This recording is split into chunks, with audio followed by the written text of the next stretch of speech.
Alright guys, what we have here is a 2018 Ford F150 5-liter Yodi engine, and we are changing the starter. And why are we changing the starter? Only a couple times have I had this issue where customers are saying just randomly the truck won't start. Just randomly just will not start, won't do anything at all. And it's a code that sets in the computer as a P06E9 starter performance. And when I go to inspecting the starter, you can't see anything that's really wrong with it until you get to a certain angle and you look right there and see that braiding.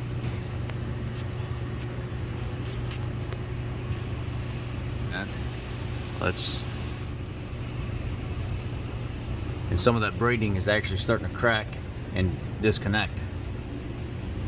And you'll look and look and look and you won't find anything wrong with it. You'll start to think, hey man, nothing's wrong with the truck at all. I had a guy last year, he said randomly the truck just won't remote start. It won't start normal. It just won't do anything. And this guy had to come back like 2 or 3 times because it seemed like the starter was testing fine, everything was good, until I got to searching around, and then I looked and I was like, oh, what is this green fuzzy stuff right here? And then I went to go touch this thing and it wouldn't even move. It was so hard and became so brittle that as soon as you would touch it, it'd start to fall apart. See, this moves nice and easy here, no problem at all. You try to move that one up there, and as soon as you touch it, all the green corrosion starts falling out of it. So we need to start there. And the battery, the first time failed the test, and then the second time, because it has auto start stop, it's one of those 760 AGM batteries. The second time, after putting it on the rotunda and running it for like 20-30 minutes, actually testing it under AGM mode, it finally passed, but it only passed with like 50%, 40% of its actual battery life.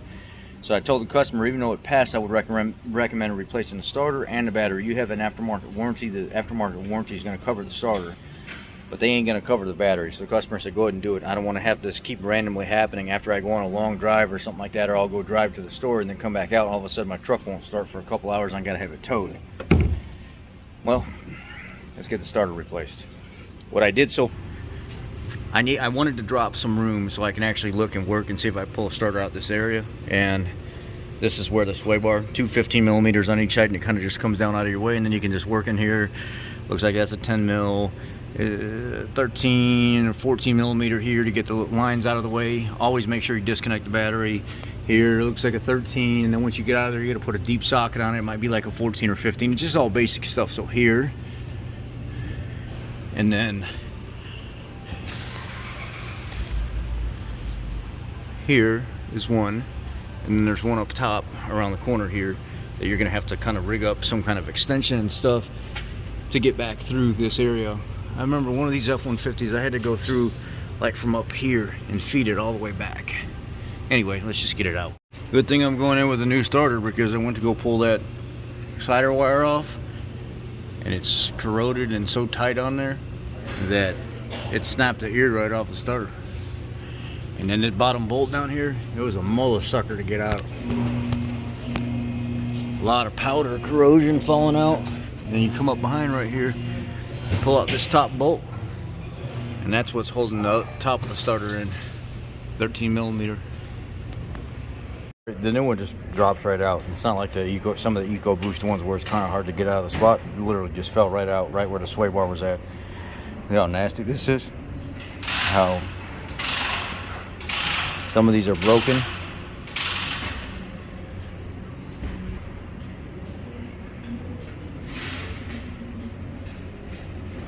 Part number 4 is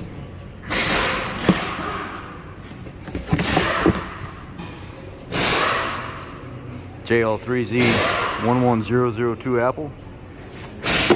Let's clean out all the mounting hardware. Let's get that one wire, the nut off of it. And let's go ahead and get all the hardware cleaned off and install everything. Okay, no bueno. That little bolt just snapped right off of there. So I'm gonna have to go get a nut that fits that starter on that post.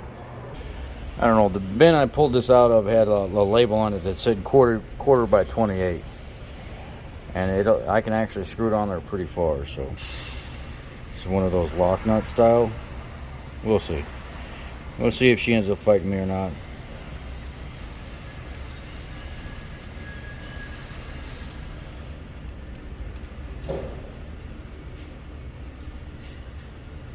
I mean, it goes on there all the way, and it's nice and tight too. So 1/4 by 28 is the bin I found it in. I don't know if that tag is right.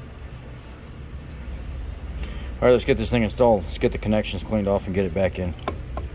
All right, so it's mounted. Everything's cleaned up. We're gonna go ahead and clean up this ground and these other wires and stuff and get it on here with a little bit of XG12 electric grease. All right, it's in. It's installed. Everything's good.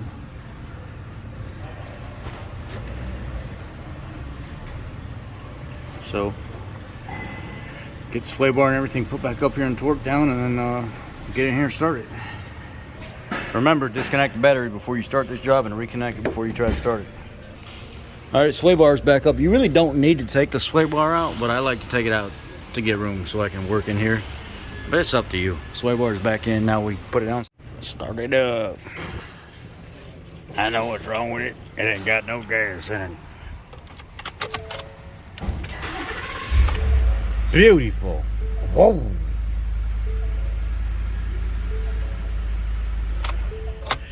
Sad thing is, this truck's gonna have to come back because it's gonna need a motor. It got the oil consumption TSB update, and it's been 5,000 miles and it's already consumed 4 quarts of oil. So they're gonna have to come back. I've got to get an engine ordered for it. In the meantime, dumped about a 1/2 quart of Lucas in here. Try to help with some of that oil burning, and about 3 quarts of 5W30. Put a little bit thicker oil in there in the meantime, because the lady needs this truck. She's got a disabled child, so in the meantime, try to keep this thing on the road burning a little bit less oil before we can get an engine in here. It's only got 52,000 miles on it.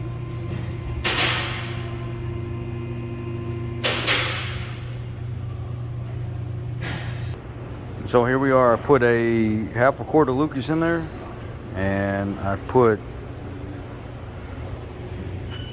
3 quarts of 5W30 in there. So we got it in the crosshatch. We're full. Sender.